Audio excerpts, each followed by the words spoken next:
Hello dear student, welcome. तो अभी हम लोग बच्चों लिक्विडेशन का सम सॉल्व कर रहे हैं। एग्जाम में क्वेश्चन बच्चा कैसे भी घुमा फिरा के आता है। तो बैफ पेपर का क्वेश्चन था, इजी आया था, बट कैसा है बच्चों लोग को लिक्विडेशन मालूम ही नहीं हो गया था। तो लिक्विडेशन का मतलब होता है कि ख़त्म हो गया है, मतलब सत्यानाश बोलते हैं ना। किसी ने बिजनेस में काला जादू कर दिया, तांत्रिक ने नींबू मिर्ची डाल दिया, वो गुड़िया डाल दी, मतलब बिजनेस में पनौती लग गया, बिजनेस लॉस मेकिंग हो गई, 3 बार लॉस 4 बार लॉस। अब कंपनी बंद हो रही है। क्या हो रही है?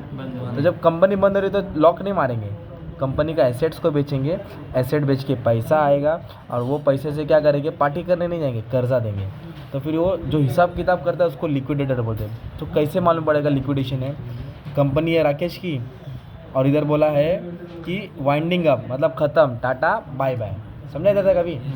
और एक्सपेंस बोला 4 लाख, और जो लिक्विडेटर है मतलब जो हिसाब किताब कर रहा है फ्री में काम करेगा क्या? नहीं। 2 टका कमीशन लेगा। क्वेश्चन अपने को टर्न करना है। फिर इनकम टैक्स दिया है, डिविडेंड 3 साल का बाकी बोला है, एसेट्स को रियलाइज़ किया है। किसको? लिक्विडेटर का स्टेटमेंट अकाउंट बनाने का, मतलब रिसिप्ट और पेमेंट। तो यहाँ पैसा आवन है, यहाँ जावन है, यहाँ पैसा आया और पैसा कहाँ गया वो हिसाब देने का है। तो सबसे पहले देखो इधर कैश है क्या? क्या देखेंगे? कैश। कैश कभी भी लिखने का, तो कैश नहीं है ना। मैं बोला ना पनौती लग गया तो रोकड़ा ही खत्म हो गया। अब सन्ड्री एसेट, मतलब जो भी एसेट्स को उन लोगों ने रियलाइज़ किया। क्या क्या है? रियलाइज का मतलब होता है बेचा। क्या क्या? बेचा। बेचा तो पैसा आता है ना यार। ये ऐसा हिंदी में मत लिखना है, टीचर मार्क्स काटेगी। तो क्या क्या बेचा? Land and building. क्या क्या बेचा? लैंड एंड बिल्डिंग बेचा। स्टॉक बेचा। क्या बेचा? स्टॉक बेचा। Plant and machinery. क्या बेचा? Plant and machinery. और डेटर से मतलब कस्टमर का पैसा वसूल किया। अभी अमाउंट लेना पड़ेगा, 35,50,000। कितना है? 35,50,000। आप लोग डायरेक्ट बाहर भी लिख सकते हैं। 18 लाख। कितना है? 18 लाख। फिर 42,25,000 बेच के पैसा आ रहा है, और डेटर से कितना है? 30 लाख। पैसा तो बहुत आया भाई कैल्सी में। अभी क्या करेंगे? 35,50,000 प्लस 18 लाख, 1 करोड़ के ऊपर 18 लाख, 42,25,000, तो कुछ आया 12 लाख, नहीं 1 करोड़ 25 लाख। 1,25,75,000। 1 करोड़, साला बहुत बड़ा अमाउंट है। 1,25,75,000। इतना रुपया इनके पास आया।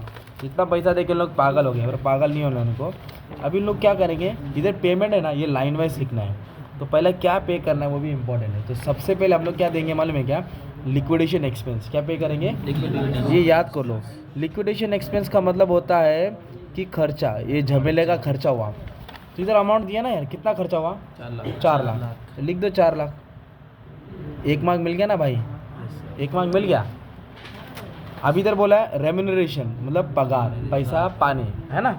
तो लिक्विडेटर अपने काम के लिए कितना टक्का लिया? 2%। किसका 2%? रियलाइजेशन ऑफ एसेट्स, मतलब ये सब बेच के जो आया ना, इसके पर 2%। तो इसका 2% मतलब इसका 2% ना। तो 12 लाख, 1 करोड़ 25,75,000 के पर कितना टका कमीशन लिया? 2 टका। 1,25,75,000 पे 2 टका कमीशन लिया। तो कितना हुआ? 251,500। 251। ये किसको कमीशन मिल रहा है मालूम है क्या? ये कमीशन किसको मिला? लिक्विडेटर को। किसको मिला? जो हिसाब किताब करता है। तो इधर लिखेंगे लिक्विडेटर रेम्यूनरेशन। लिक्विडेटर इधर डाल देना 2%। कितना परसेंट? 2%। तो 2% कितना है दोस्त? 251,500। 251,500 बस खत्म। इसका 2 मार्क रहेगा। इसका कितना मार्क रहेगा? 2 मार्क। कोई डाउट है? अब उसके बाद है ना, सबसे पहले सबसे बड़ा कर्जा देंगे, डिबेंचर। क्या देंगे? ये बड़ा कर्जा होता है। सबसे पहला डिबेंचर देंगे। क्या क्या देंगे? डिबेंचर कितना? नाम है इसका 13%। क्या है? अभी कैसे लिखा मालूम है का? देखो, डिबेंचर से जितने भी कर्जे हैं ना सब देना है। ये क्या है? पढ़ो, लाइबिलिटीज। क्या है? कर्जा था, कर्जा दे दिया। कर्जा था, कर्जा था, कर्जा दे दिया। कितना दिया डिबेंचर? 38 लाख। कितना दिया? 38 लाख। सिंपल हो गया। मतलब फिर इसको ऐसे क्रॉस कर देने का। फिर उसके बाद क्या करेंगे? फिर डिबेंचर का इंटरेस्ट देंगे। क्या देंगे? इंटरेस्ट। पर इंटरेस्ट कब देंगे? जब डेट दिया रहेगा। तो बिजनेस लिक्विडेशन हुआ 31 जनवरी को, और इधर क्या बोला? कुछ डेट दिया नहीं है। ऐसा बोला रहता कि फाइनल सेटलमेंट हुआ 30 जून को। कभी हुआ? और बिजनेस कभी बंद हुआ? जैन, मतलब अप्रैल, मई, जून, जुलाई, अगस्त, सितंबर, 6 महीना। कितना महीना? तो 6 महीने का इंटरेस्ट निकालते। अभी ऐसा कुछ बोला? इंटरेस्ट छोड़ दो। इंटरेस्ट क्या कर दो? छोड़ दो। अब सबसे पहले क्या देंगे मालूम है क्या, और क्या क्या एक्सपेंस दे रहा है। इधर तो एक वर्ड बोला इनकम टैक्स पेबल, क्या बोला, इनकम टैक्स पेबल पेबल मतलब पैसा देना है। देना है। तो इधर लिख दो ना डायरेक्ट इनकम टैक्स पेबल, ये सब कर्जा है उसको उठा के पे कर दिया, सिंपली लिख देने का 1 लाख कितना दिया 1,00,000 अभी टेबल में देखो ना तीन कर्जा दिया ना, प्रेफरेंशियल क्रेडिटर मतलब पहला, ओवरड्राफ्ट, ट्रेड क्रेडिट, तीनों उठा के डायरेक्ट कॉपी पेस्ट करो, मतलब you have to settle each and every liability. इधर लिखेंगे प्रेफरेंस क्रेडिटर, क्या लिखेंगे, प्रेफरेंस क्रेडिटर्स, फिर लिखेंगे बैंक बैंक ओवरड्राफ्ट, फिर लिखेंगे ट्रेड क्रेडिटर, क्या लिखेंगे, क्रेडिटर्स, सेम अमाउंट लिखो कितना है 5,25,000, 24,25,000 30,000 और क्रेडिटर्स को कितना दिया 30 लाख। इस तरह सब लायबिलिटीज आ रहा है राइट।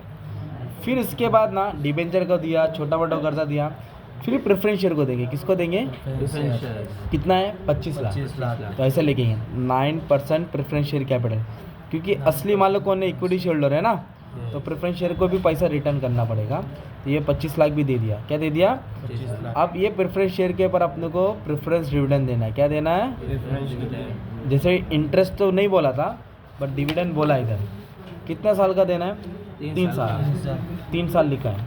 तो कैलकुलेशन कैसे होगा तुम्हारा मालूम है क्या, प्रेफरेंस शेयर का अमाउंट कितना है 25 लाख, परसेंट 9, तो ऐसे लिखेंगे 25 लाख के ऊपर 9% और कितना साल बोला है 3 साल, इसलिए 3 आया। 25 लाख के ऊपर 9% और इंटू 3 क्या करेंगे, तो 3 साल का डिविडेंड हुआ 675 है ना। तो आपने क्या किया, पैसा बेच के पैसा एसेट बेच के पैसा कमाया, लिक्विडेशन का एक्सपेंस दिया, उसका पगार दिया, डिबेंचर दिया, जो एक्सपेंस था वो पे किया, जो टेबल का कर्जा था वो दिया, प्रेफरेंस शेयर दिया, उसका डिविडेंड दिया। अब क्या करेंगे, ये टोटल से टोटल माइनस करेंगे। मान लो ये ज़्यादा है डेबिट, मान लो डेबिट वाला टोटल ज़्यादा है, डेबिट वाला टोटल ज़्यादा है, तो इधर बैलेंस आएगा, तो इधर लिखेंगे बाय। अब जो भी बचेगा इक्विटी शेयर को मिलेगा, बाय रिटर्न टू, क्या लिखेंगे, by return to equity share, by return to equity share, है ना। मतलब ये इक्विटी शेयर को देना पड़ेगा, ठीक है।